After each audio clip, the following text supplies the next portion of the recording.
beralih memperlihatkan Ning Rongrong yang berkunjung ke rumahnya, yaitu Sekte Klan Cahaya Kibau, mengingat kerajaan Tiando dan sektenya secara geografis cukup berdekatan. Selain Ning Fengzi yang merupakan ayahnya dan Chen Xin sebagai kakek angkatnya, kita diperlihatkan karakter baru yang juga merupakan kakek angkatnya bernama Gurong.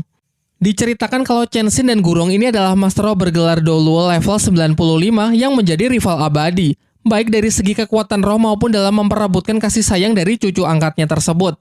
Kemudian Ning Rongrong menceritakan bahwa kini ia sudah berada di level 37 karena selama di Akademi Sri Lanka ia sudah berlatih keras hingga berhasil naik 10 level hanya dalam waktu 1 tahun.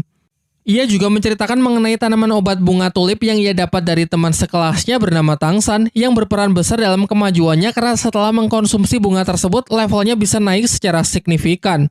Selain itu, kini roh pelindungnya juga telah mengalami mutasi dari yang awalnya pagoda 7 tingkat menjadi 9 tingkat. Hal ini membuat Ning Fengzi benar-benar terkejut karena pagoda 9 tingkat selama ini hanya menjadi kekuatan legenda bagi sektenya. Berkat pencapaian putrinya yang begitu luar biasa, Ning Fengzi lalu menghadiahkan senjata rahasia yang ia dapat dari tempat pelelangan sebelumnya.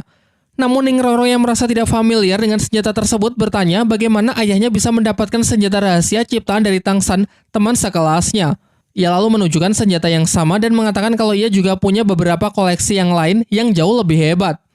Untuk membuktikan betapa hebatnya senjata rahasia buatan Tangsan, Ning Rongrong mengajak mereka keluar untuk mempraktekannya. Kakek Chen Xin lalu maju untuk menjadi sukarelawan. Dengan statusnya sebagai Master Roh bergelar Doluo, ia meyakinkan cucunya kalau dirinya tidak akan apa-apa.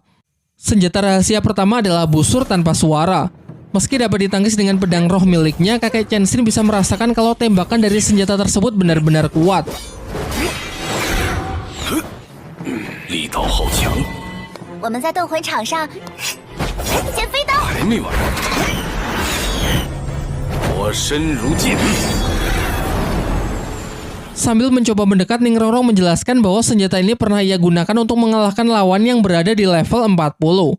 Menunggu kesempatan kakek angkatnya lengah, Ning Rongrong kembali melancarkan serangannya dan hasilnya Master Roh sekelas Chen Xin sekalipun cukup kewalahan mengatasinya.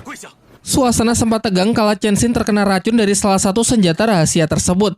Beruntung berkat jam terbangnya yang tinggi, ia sanggup memuntahkan racun sebelum menyebar ke seluruh tubuhnya.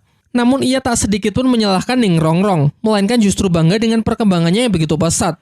Selain itu, Fengzi mulai tertarik dengan pemuda yang bernama Tangsan, pencipta dari senjata-senjata yang luar biasa untuk ia rekrut masuk ke dalam sektenya.